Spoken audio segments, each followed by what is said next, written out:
அடிக்கடி டாக்ஸியில் பயணம் செய்பவரா? அப்போ ஃபாஸ்ட் ட்ராக் ஆப்பை டவுன்லோட் செய்து ரூபாய் 50 டிஸ்கவுண்ட் ஆக பெறுங்கள்.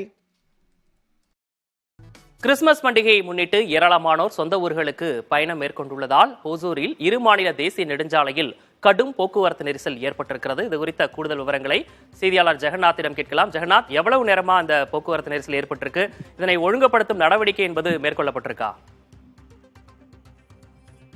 விக்னேஷ், கிருஷ்ணகிரி மாவட்டம் ஓசூர் மாநகராட்சிக்கு உட்பட்ட மாநில எல்லையான ஜூஜேவாடியில் இரு மாநிலங்களுக்கிடையே கடந்த 6 மணி நேரத்துக்கு மேலாக கடுமையாக போக்குவரத்து நெரிசல் ஏற்பட்டுள்ளது.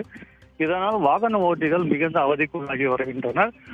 ஓசூர் மாநகராட்சி சிப்காட் பகுதியில் போக்குவரத்து நெரிசலை கட்டுப்படுத்தும் வகையில் கடந்த 3 மாதங்களுக்கு முன்பு தேசிய நெடுஞ்சாலை சார்பில் மேம்பாலம் அமைக்கும் பணி கிட்டத்தட்ட 20 கோடி ரூபாய் மதிப்பீட்டில் தேசிய மேம்பாலம் அமைக்கும் பணி நடைபெற்று வருகிறது. இதன் காரணமாக சென்னை பெங்களூரு சென்னை இந்த இருபுறமும் தேசிய நெடுஞ்சாலையில் 500 மீட்டர் அளவிற்கு தேசிய நெடுஞ்சாலையில் போக்குவரத்து மாற்றம் செய்யப்பட்டு சர்வீஸ் சாலையில் வாகனங்கள் அனுமதிக்கப்பட்டு வருகிறது. இந்த நிலையில தற்போது தொடர் விடுமுறை காரணமாக கிறிஸ்துமஸ் மற்றும் ஆங்கில புத்தாண்டு முன்னிட்டு தொடர் விடுமுறை காரணமாக தமிழகத்தில் பல்வேறு மாவட்டங்களிலிருந்து ஏராளமானோர் கர்நாடகாவில் தங்கி அங்கு பணிபுரிந்து வருகின்றனர். விடுமுறை காரணமாக இந்த அதிகாலை முதலே அவர்கள் எல்லாம் சொந்த ஊருக்கு தங்களுடைய சொந்த வாகனங்களில் அவங்க குடும்பத்துடன் சொந்த ஊருக்கு கிளம்பி தமிழகத்தை நோக்கி படையெடுத்து வருகின்றனர். இதன் காரணமாகவும் அந்த மேம்பாலம் அமைக்கும் பணி நடைபெற்று வருவதால் மாநில எல்லை ஜூஜேவாடியில் கடுமையான போக்குவரத்து பாதிக்கப்பட்டுள்ளது.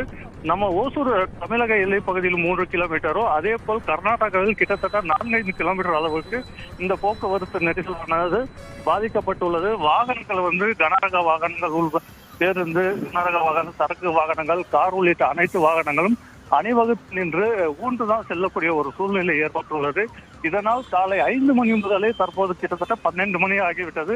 6 மணி நேரத்திற்கு மேலாக இந்த போக்குவரத்து நெரிசலானது தொடர்ந்து பாதிக்கப்பட்டு வாகன ஓட்டிகள் கடுமையாக பாதிக்கப்பட்டுள்ளனர்.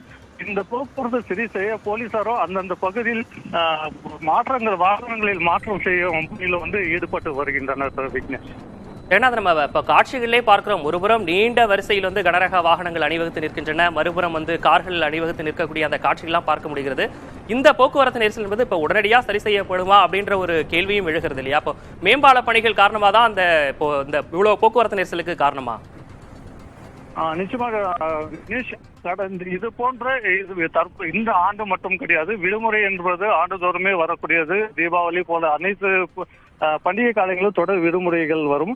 அந்த நாட்களிலும் இது போன்ற தமிழகத்தை நோக்கி கர்நாடகாவிலிருந்து அதிக அளவில் பொதுமக்கள் படையெடுப்பது வழக்கம். ஆனால் இது போன்ற போக்குவரத்து நெரிசல் என்றது இதுதான் முதல் முறையாக இந்த அளவிற்கு விடுமுறை காலத்தில் ஏற்பட்டுள்ளது. இதுதான் முதல் முறையாக.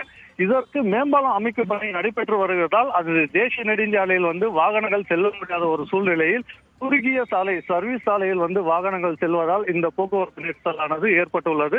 கர்நாடகாவிலிருந்து வரக்கூடிய வாகனங்கள், கார் உள்ளிட்ட பேருந்து வசதிகள் ஒரு புறம் சிக்கினாலும், அதே போல் தமிழகத்தில் இருந்து பெங்களூர் நோக்கி செல்லக்கூடிய சரக்கு வாகனங்கள் அனைத்துமே இந்த சர்வீஸ் சாலையிலே செல்வதால் கடுமையான போக்குவரத்து இருபுறமும் பாதிக்கப்பட்டுள்ளது. விக்னேஷ், ஒருபுறம் மேம்பால பணிகள், மற்றொரு புறம் ஒரே நேரத்தில் விடுமுறை என்பதால் ஒரே நேரத்தில் எல்லா வாகனம் வந்தனால இந்த போக்குவரத்து நெரிசல் ஏற்பட்டிருப்பதா சொல்லியிருந்தீங்க.